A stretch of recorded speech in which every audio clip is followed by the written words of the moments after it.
keadaan yang sehat dan tetap dengan penuh semangat ya. Semangat sekali.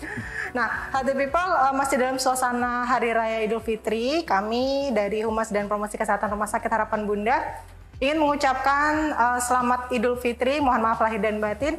Mudah-mudahan ibadah kita sebelumnya atau di bulan Ramadan kemarin diterima oleh Allah Subhanahu wa taala. Amin amin ya rabbal alamin. Nah, untuk hari ini senang sekali kami bisa kembali mengisi hari Anda dengan memberikan edukasi kesehatan, tentunya bersama dengan narasumber-narasumber yang sudah berpengalaman. Dan perlu Healthy People ketahui bahwa hari ini tanggal 17 Mei diperingati sebagai Hari Hipertensi Sedunia. Dan sebagai penyakit yang dikenal sebagai silent killer, hipertensi ini menjadi salah satu gangguan kesehatan yang perlu kita waspadai. Nah, untuk itu kita hari ini akan membahas tentang hubungan antara hipertensi dengan penyakit jantung koroner. Nah, ada apa sih nih hubungannya gitu ya? Telah hadir bersama kita di sini Dr. Sidi Laksono, spesialis jantung dan pembuluh darah, konsultan jantung intervensi. Kita sapa yuk sama-sama. Dokter, apa kabar dokter? Baik ya. Selamat siang. Siang dokter. Udah lama nggak ketemu nih dok. Iya nih. Sehat ya dok ya? Alhamdulillah sehat. Mohon maaf lahir dan batin ya dok. Iya, sama-sama. Udah salah-salah kata dokter. Nah dok, untuk hari ini kita langsung aja ke topiknya dok ya. Topik hangat yang kita akan bicarakan hari ini. Tentang hipertensi dan juga hubungannya dengan penyakit jantung koroner dok. Kita pengen tahu nih, hubungannya ada apa sih nih antara mereka berdua ini ya dok ya? Hubungannya sangat berhubungan nih ya teman-teman. Sangat berhubungan. Iya, jadi sebenarnya hipertensi ini merupakan salah satu faktor risiko dari penyakit jantung koroner. Jadi hipertensi ini adalah kondisi di mana terjadinya peningkatan tensi ya di atas 140/90 mm air raksa. Kemudian akibat dari bebannya, jadi jantung harus memompa secara kuat. Hipertensi ini adalah beban tekanan yang diberikan kepada jantung. Nah, karena ada beban ini, jadi dia akan merusak lapisan sel yang ada di dalam pembuluh darah, terutama adalah namanya sel endotel.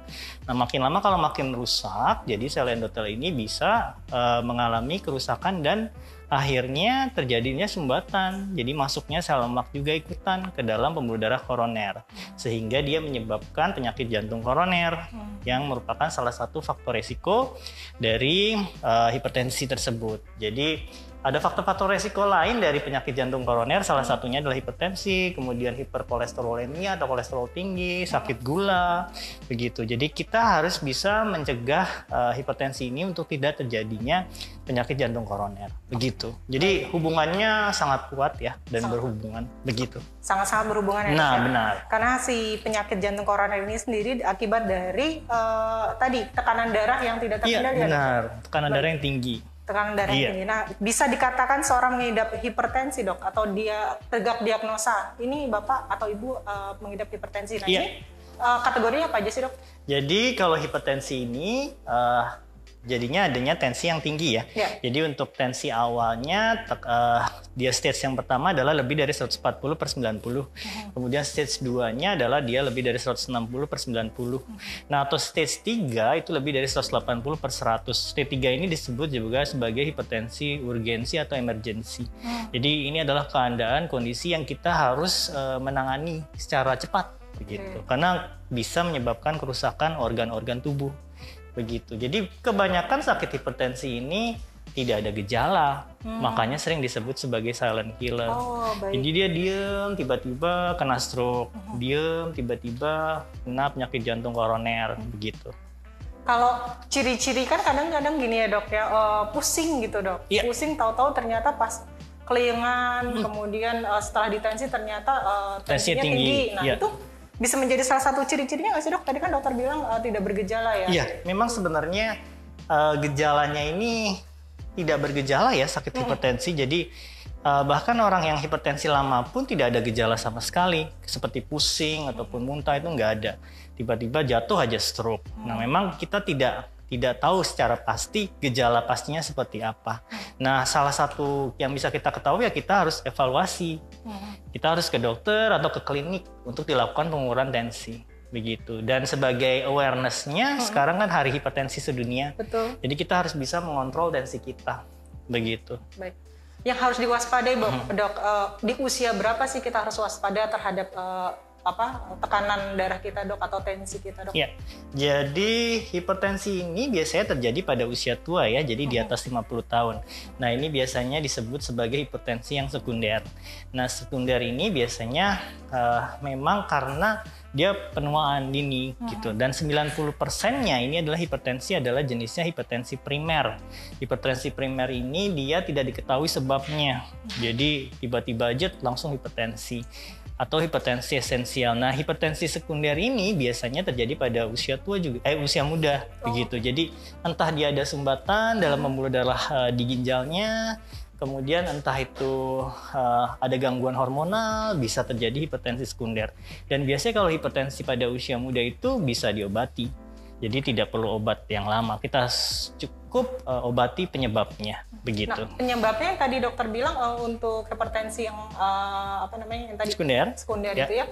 Itu bisa dok diobati? Bisa. Jadi kalau misalkan ada sumbatan di darah ginjal, pembuluh darah ginjal, ya kita buka pembuluh darah ginjalnya supaya ada aliran, gitu. Kalau ada sakit hormonal, ya kita sembuhkan pakai obat hormonal, begitu. Baik dok. Nah kalau obat-obatan tadi dokter sebutkan sudah obat-obatan obat-obatan rutin ya dok, yang setiap saat diminum. Nah ini untuk hipertensi yang primer tadi ya dok ya? Iya benar. Itu berarti harus rutin dok minum obatnya? Iya, jadi untuk obat-obatan memang harus dikonsumsi secara rutin ya, dan harus setiap hari. Karena dengan ada obat itu dia bisa mengontrol tensinya. Nah kalau tensinya terkontrol dengan baik mendekati tensi normalnya, jadi dia tidak akan memberikan komplikasi-komplikasi. Nah salah satunya ya tadi penyakit jantung koroner, kemudian ada jantungnya jadi tebal ataupun penyakit jantung hipertensi, kemudian bisa menjadi gagal jantung. Begitu. Jadi semuanya bisa dihindari dengan pemberian obat. Nah, yang sering salah di masyarakat adalah jika kebanyakan obat nanti ginjalnya jelek. Nah, padahal itu salah. Sebenarnya karena dia hipertensi, jadi tensinya itu tinggi, dia beban terhadap organ-organ lainnya. Ginjal juga bisa terkena, makanya harus dikasih obat. Obatnya ini untuk nurunin tensi.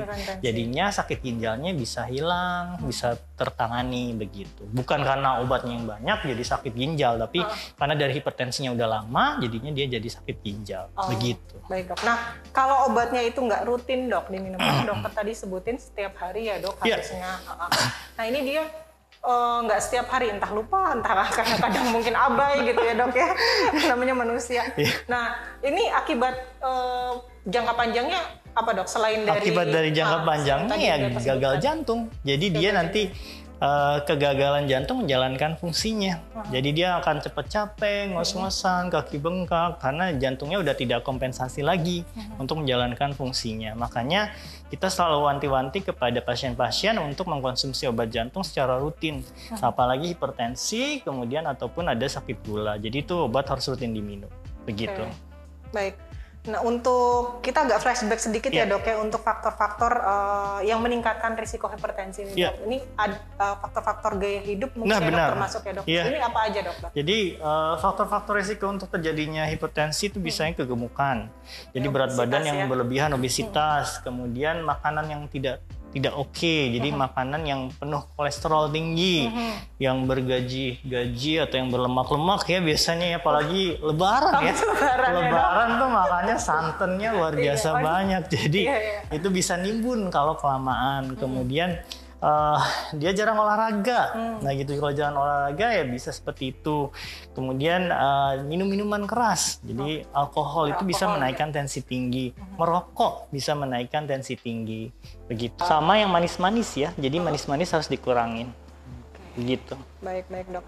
Nah untuk tadi kita ngomongin sedikit masalah apa yang kita konsumsi ya dok. Nah sekarang kalau untuk makanan kan pasti ada garam-garam ya dok? Iya benar, garam.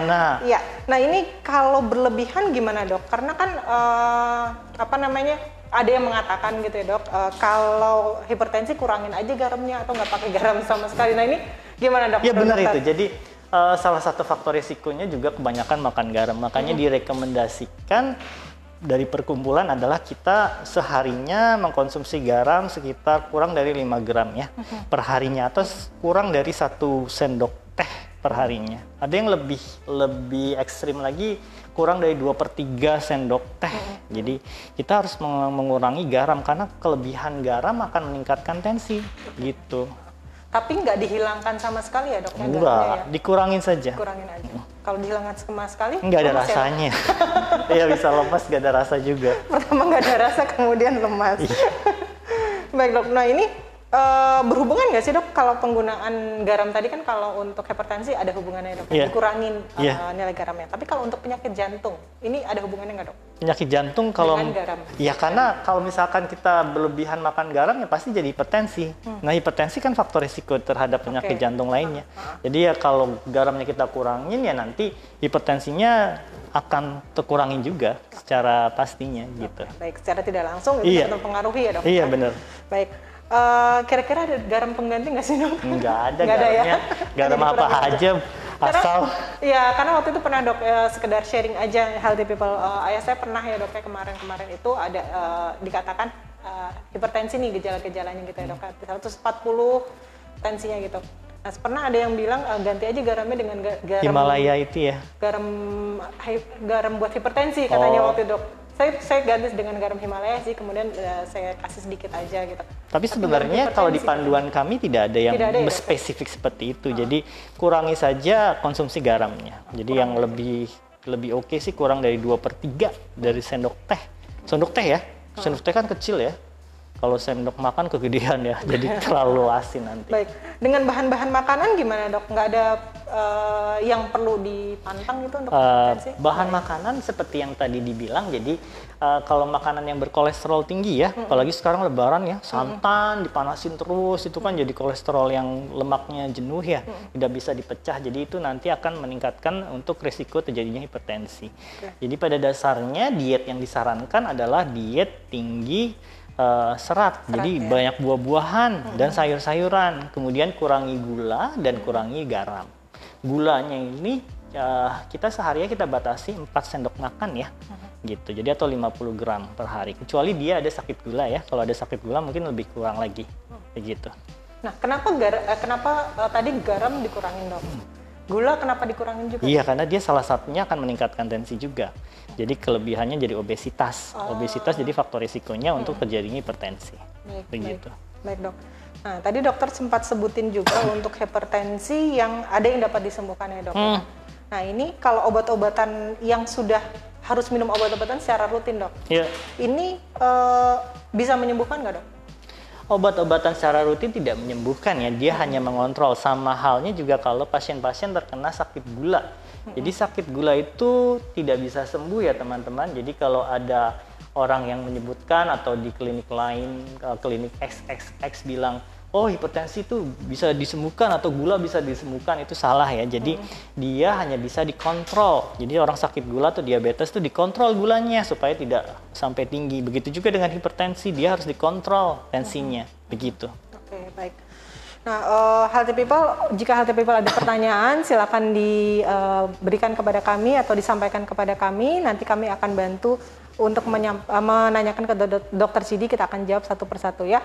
Nah ini kita lompat dulu dok ke pertanyaan dok, masih muda tapi tensi tinggi, penyebabnya apa dok? Ya, jadi biasanya masih muda tensi tinggi ini termasuk dalam kriteria hipertensi sekunder, hipertensi yang ada penyebabnya. Salah satu yang tadi saya bilang ada kelainan di ginjalnya, jadi kelainan pembuluh darah di ginjal, kemudian ataupun penyakit-penyakit hormonal atau pheochromocytoma. Jadi kita harus cek satu persatu gitu. Jadi biasanya sih seperti itu. Jadi biasanya kita cek, kita USG dulu Doppler untuk ginjalnya bagus atau enggak, begitu sih. Faktor-faktor lain kira-kira ada nggak dok? Apa masalah stres atau bisa emosi? karena stres, gitu? bisa karena emosi, kemudian bisa juga karena dia obesitas. Nah biasanya kan orang-orang muda tuh obesitas, apalagi sekarang lagi pandemi ya. Kalau pandemi kan pada tim rebahan ya, jadi enak di rumah, nggak olahraga, rebahan, tiba-tiba tensi naik 140, bingung. Sebelumnya nggak pernah tensi tinggi dong. Iya, orang tiba-tiba berat badannya naik 10 kilo, ya wajar lah dia jadi hipertensi gitu. Baik, dok. Nah, begitu ya healthy people. Jadi perlu diwaspadai juga untuk penyebab atau penyebab timbulnya hipertensi juga dapat di usia muda. Iya, itu bisa jadi dari faktor stres juga gitu. Jadi meskipun kita minum alkohol juga juga tadi minuman alkohol, merokok, faktor stres itu harus dihindari juga gitu sebisa mungkin ya dok ya.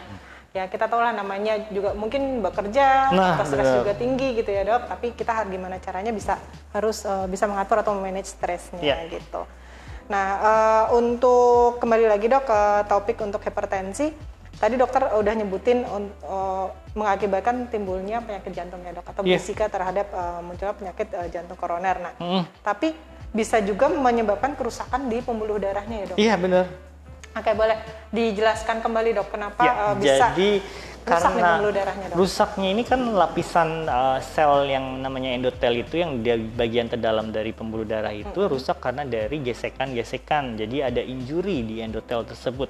Injurinya akibat dari tensi yang tinggi, beban yang tinggi. Jadi jantung ataupun pembuluh darah harus merespon terhadap beban yang tinggi tersebut sehingga lambat laun sel endotelnya itu mengalami kerusakan. Dan kemudian juga ada misalkan ada kolesterol tinggi, dia dapat disisipi juga oleh kolesterol, jadinya timbullah sumbatan begitu. Baik. Jadi memang salah satunya berhubungan semuanya ini. Sangat berhubungan. Iya. Nah, sama tadi dokter Sidi juga menyebutkan tentang penebalan pada jantung ya dok ya. Itu untuk salah satu risikonya selain penyakit jantung koroner. Nah, untuk penebalan pada dinding jantung ya dok. Iya benar. Ini bukan hal yang sebentar ya dok? Iya, jadi ini prosesnya lama. Jadi kalau kalian tahu binaragawan itu kan dia angkat beban ya. Jadi tensi ini merupakan beban. Jadi beban yang kalau otot dilatih kan pasti ototnya akan besar. Sama halnya juga jantung. Di jantung itu sebagian besar ada ototnya. Jadi dia akibat dari beban atau tensi yang tinggi ini, dia lama tahun dia akan mengalami besar gitu. Jadi hipertrofi sama kayak atlet binaragawan. Jadi dia ototnya gede-gede gitu. Tapi ruangannya tetap aja nggak bertambah. Tapi dia tambah ke dalam. Jadi menyebabkan kapasitas ruangannya jadi berkurang. Nah kalau nggak diatasi lambat laun dia akan jadi gagal jantung. Begitu. Baik. Nah untuk gejala-gejala dari kita ngomongin jantung dok, yang paling sering kita dengar adalah serangan jantung. Iya benar. Nah sekarang kalau untuk gejala-gejala yang perlu diwaspadai dok dari serangan jantung ini sendiri apa aja dok? Jadi kalau serangan jantung biasanya dia adalah nyeri dada. Nyeri dadanya biasanya di sebelah kiri. Kemudian berlangsungnya lama, 20 menitan. Kemudian ada gejala lain seperti keringat dingin, kemudian rahangnya sakit, lengannya sakit, seperti diremas dadanya, dan gitu. Dan biasanya itu sakit sekali ya, kecuali kalau dia ada diabetes. Kalau diabetes dia nggak ada keluhan, tiba-tiba keringat dingin aja. Itu kalau misalkan ada nyeri seperti itu ya sebisa mungkin datang ke rumah sakit ya, nanti biar dievaluasi. Kita akan lakukan pemeriksaan namanya EKG atau rekam jantung, nanti dilihat apakah memang benar terjadi sumbatan atau tidak, begitu. Oke, baik dok. Nah tadi kan dokter bilang kalau untuk nyeri di dadanya itu durasinya kurang lebih 20 menit. Ini non-stop dok? Oh kalau non-stop ya harus dibawa ke dokter jantung ya, ataupun ke klinik ya biar dievaluasi lebih jelas apakah memang ini benar karena dari sumbatan ataupun adanya pecah pembuluh darah di pembuluh darah besar di jantungnya, begitu. Baik. Jadi antara 20 menit itu belum tentu non-stop ya dok, bisa berhenti-berhenti, bisa berulang lagi tapi diikuti dengan keringat dingin tadi gitu ya dok ya. Kemudian sakit pada badan gitu dok. Nah ada sesak nafas nggak dok? Kadang-kadang kan biasanya ada sesak nafas ya. Jadi sesak nafasnya ini diakibatkan dari gagal jantung akut. Jadi gagal jantung yang tiba-tiba terjadi akibat dari sumbatan di pembuluh darah koroner. Dia jadinya fungsi jantungnya tidak kuat buat mompanya dan menyebabkan dia sesak nafas. Begitu. Oke, baik dok. Nah kita bicara sesak nafas dok. Kadang-kadang kita suka ini sesak nafas antara masuk angin atau asma atau apa. Nah ini membedakan sesak nafas dari serangan jantung tersebut dengan sesak nafas seperti serangan asma ini gimana dok? Ya jadi yang paling gampang kalau asma itu biasanya ada riwayat dari keluarga ataupun riwayat dari alerginya dan biasanya juga ada bunyi ya, bunyinya seperti bunyi kucing nyik gitu. Nah itu biasanya asma. Nah kalau untuk jantung nggak ada seperti itu dan biasanya kalau kita pakai stetoskop kita dengarkan bunyinya, dia bunyinya seperti kresek-kresek gitu. Jadi itu jantungnya yang bermasalah. Tapi kalau ada bunyi nyik-nyiknya itu kemungkinan besar akibat dari sumbatan di saluran nafasnya, begitu. Asma itu berarti ya dok ya, baik. Jadi healthy people perlu diwaspadi. Tadi Dr. Rasidi sudah menyampaikan untuk ciri-ciri serangan jantung seperti apa saja. Salah satunya itu tadi sakit nyeri di dada ya sekitar 20 menitan, baik non-stop maupun tidak non-stop. Kemudian juga keluar keringat dingin, ditambah dengan badan seperti sakit diremas-remas dari sisi lengan ya dok ya. Dan juga ada sesak nafas seperti itu. Jadi harus diwaspadai, harus segera datang ke layanan kesehatan terdekat ya dok ya. Gitu. Nah, biar ditangani secara secara cepat ya dok ya. Benar. Baik. Nah, dokter kalau untuk hipertensi, kita bicara hipertensi sama penyakit jantung, ini salah satu penyakit kronik ya dok ya? Iya benar. Nah ini sebenarnya diturunkan nggak sih dok? Iya, beberapa memang diturunkan untuk penyakit hipertensinya. Jadi biasanya kita tanyakan apakah faktor keluarga ada tidak yang mengalami hipertensi. Kemudian kalau untuk penyakit jantung koroner kita juga tanyakan apakah orang tuanya pernah dipasang cincin atau pernah kena serangan jantung pada usia muda atau tidak. Kemudian sudah dilakukan bypass pada usia muda atau enggak. Jadi memang ini semua bisa diturunkan. Begitu. Bisa diturunkan ya. Jadi kita harus waspada juga ya. Benar, harus hati-hati. Apalagi kalau udah ada riwayat mungkin ayah, ibu atau kakek nenek itu bisa ya dok ya diturunkan ke kita. Jadi tetap jaga kesehatan ya healthy people ya. Nah kemudian dok kalau untuk serangan kalau kita lagi emosi nih dok, kadang-kadang kan seseorang lagi emosi berat atau habis olahraga tapi dia over exercise gitu ya dok. Nah ini tiba-tiba seperti merasakan debar jantungnya tuh kenceng banget gitu ya dok. Ini ada hubungannya dengan penyakit jantung atau nanti hubungannya sama hipertensi nggak sih dok kira-kira? Ya biasanya kalau berdebar itu adanya gangguan irama ya. Jadi ada gangguan listrik di jantungnya mengalami gangguan. Jadi biasanya debaran itu kita lihat dulu. Jadi dari kita rekam EKG-nya, rekam jantungnya, apakah memang ini listriknya bermasalah atau enggak. Nah biasanya kalau misalkan dia bukan karena jantung sih biasanya dia tidak menimbulkan keluhan ataupun bisa hilang secara cepat gitu. Tapi kalau misalkan dia terus menerus dan debarannya menyebabkan dia tidak enak, kemudian makin hilang kesadaran, mau seperti pingsan atau mau jatuh atau bikin dadanya sakit, nah itu harus datang ke klinik ya. Jadi untuk dievaluasi memang ini karena jantung atau tidak. Tapi kebanyakan itu karena jantung. Begitu. Nah kalau ada masalah tadi dok, aliran tadi ya dok, ini kalau untuk terapi pengobatannya apa dok? Terapi pengobatannya kalau misalkan dia sumbatan ya kita buka sumbatannya, begitu. Kalau misalkan dia bukan karena sumbatan ya kasih obat saja mungkin. Begitu. Terapi minum ya dok? Minum ya dok. Baik dok. Nah baik dok, ada pertanyaan lagi dok. Idealnya kalau sudah ada sakit jantung mau echo lebih baik berapa tahun sekali? Nah. Iya. Jadi ini tergantung ya, jadi tergantung dari jenis sakit jantungnya ya. Kalau misalkan dia sakit jantung karena sumbatan ya tergantung keluhannya juga, tapi idealnya bisa 1 tahun. 1 tahun sekali kita lakukan evaluasi ekokardiografi. Begitu. 1 tahun sekali ya? Iya. Nah kalau untuk EKG dok, EKG itu baiknya berapa lama sekali dok? EKG tergantung dari klinisnya ya. Kalau misalkan dia ada keluhan berdebar ya kita langsung pemeriksaan. Kemudian kalau misalkan dari satu pemeriksaan dia tidak ada debarannya lagi ya kita panjangkan, bisa kita rekam selama 3 hari sampai 7 hari. Begitu. Jadi ada alat yang dibawa pulang gitu.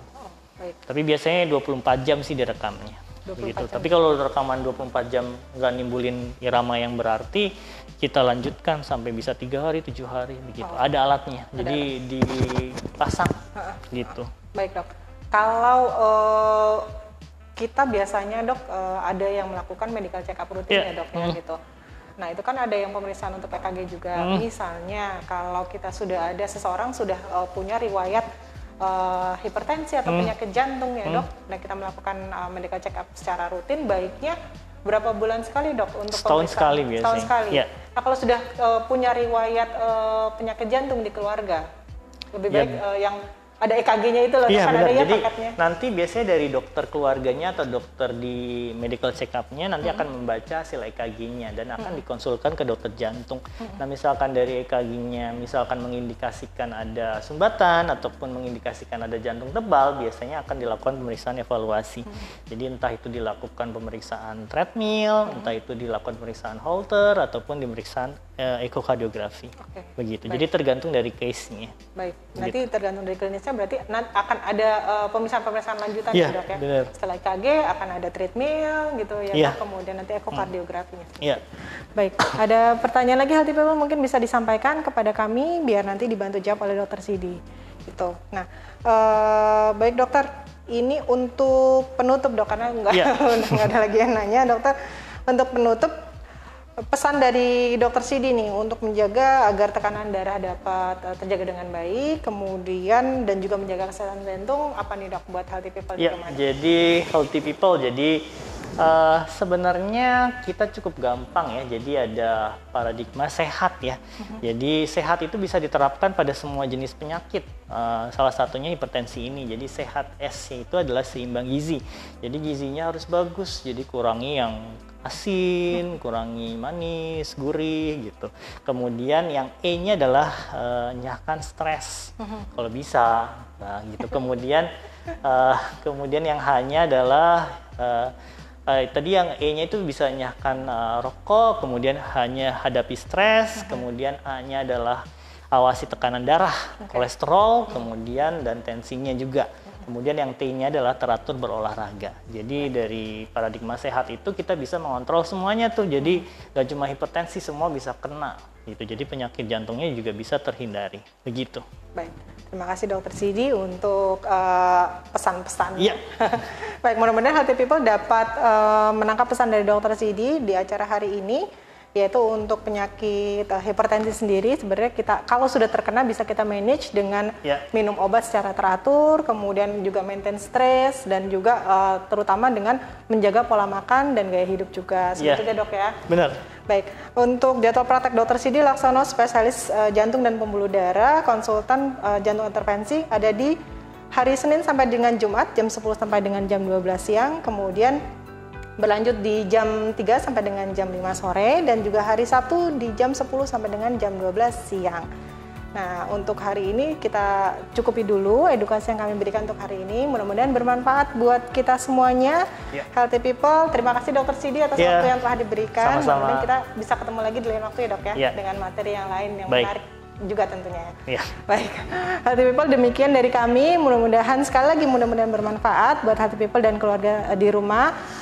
Jangan lupa terapkan protokol kesehatan dimanapun Anda berada, jangan sampai lupa ya. Meskipun ini lagi masih momen liburan ya dok. Iya benar. Cuma jangan sama sekali jangan dilupakan dan jangan ditinggalkan, karena kita juga harus tetap menjaga kesehatan diri kita dan juga keluarga. Itu saja dari kami. Wassalamualaikum warahmatullahi wabarakatuh. Keep healthy and happy. Happy.